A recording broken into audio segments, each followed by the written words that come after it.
Meghan Markle has introduced a 2023 Rosé from Napa Valley under her rebranded lifestyle label as ever, a move that officially marks her entry into the alcohol industry.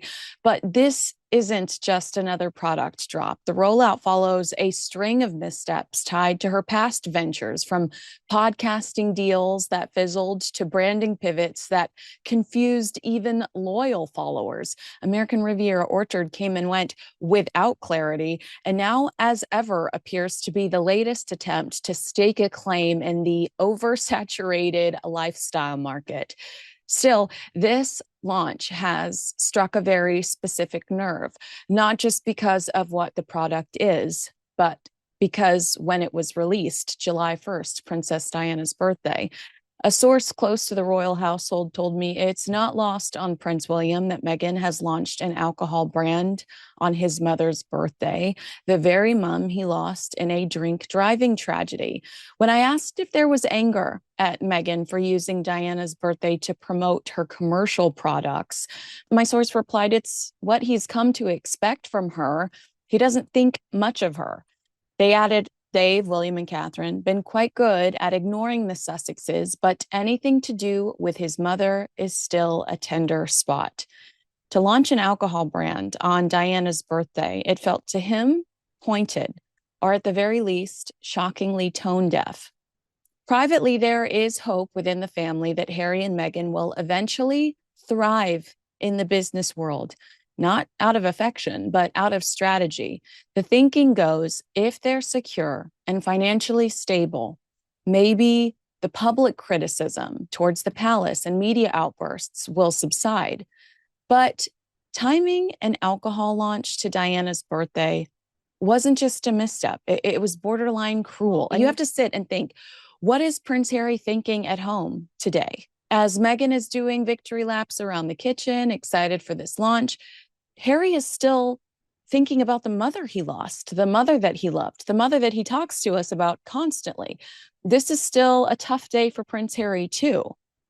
Let's be honest, Meghan has spent years framing herself as the spiritual successor to Diana, drawing comparisons, leaning into legacy, and positioning herself and her personal brand around compassion, healing, and purpose. Actions speak louder than words. But just to that point, I'm just remembering this as well. I was once told by a royal family source that Beatrice, I believe this was at the Queen's Platinum Jubilee, overheard Meghan tell Prince Harry that Diana spoke to her during her yoga session that morning. I mean, that's the extent that I feel like Meghan has hijacked or attempted to hijack this woman's legacy, to the point where Meghan is so important that Diana is speaking to her from the other side of the yoga mat. So to claim ignorance here doesn't hold up. It wasn't just insensitive. It felt like a betrayal of the very narrative she's working so hard to craft. I mean, I think Diana's death remains one of the most heartbreaking and symbolic moments in modern royal history.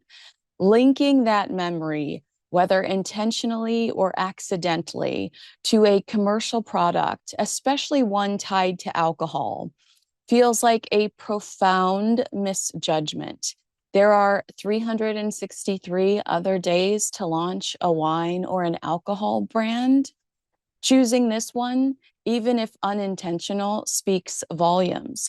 And I repeat the story not because I do not agree with the narrative that Harry and Meghan have tried to build around Prince William, angry, broke a dog bowl, broke a necklace, can't control himself. He's just such a terrible person. This is a broken heart that I'm reporting on. I'm reporting on a broken heart, somebody that is still really emotional surrounding the death of his mother. I think sometimes he talks about this when he's talking to children at these centers that have been built specifically for grieving children. I don't think he's a tyrant. I think he's a nice person.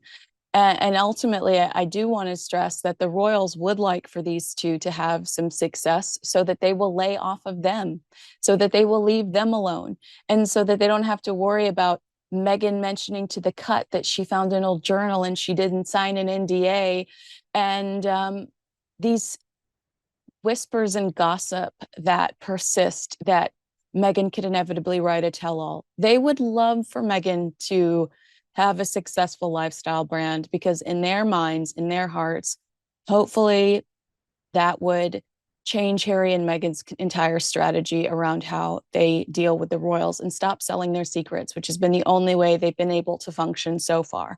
Um, but yeah, I don't think that this is a story about an angry brother. I've seen some people try to interpret it that way. Prince William, I truly sympathize for him, and you have to wonder what the heck is going on behind the scenes with Prince Harry. How is he okay with this today? Does he even connect the dots? I'd love to know your opinion.